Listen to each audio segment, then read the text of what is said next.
All right, I am back. Hello, I'm Sarah, founder and CEO of District Bliss, and let's get into what makes a good collaborator. We're going to go through this fast because I know you're a busy human and I want you to make sure you have solid collaborations every single time.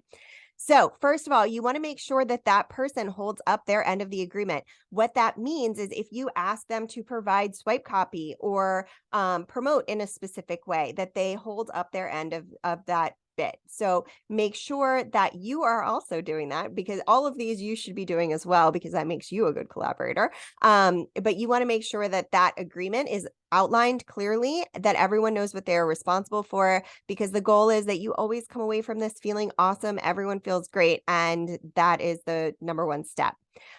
This, I would argue, is the least important step. It is the audience that they have is approximately the same size or larger than yours.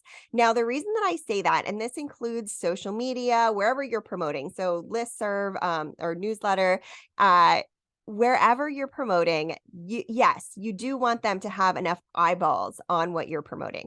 But engagement is actually significantly more important, in my opinion, and I think it's often overlooked. So if you have a giant list, but your open rate is 1%, it doesn't matter that you have that giant list. You're looking at that 1% as being like the potential to even click through from the newsletter. And that can end up not being a great ROI. If that person doesn't nurture properly, all the things.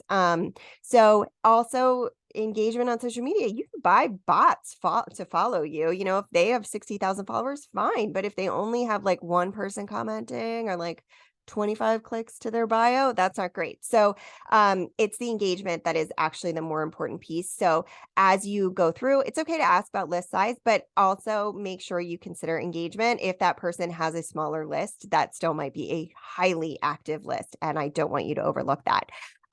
You want their ideal client to overlap yours, but not be your direct competition. And that's not because of scarcity mode or because we are competitive people here.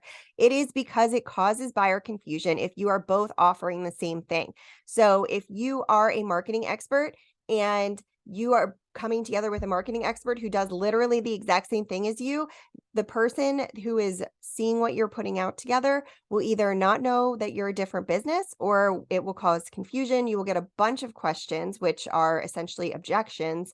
And that's how you know you're doing something that like didn't quite land.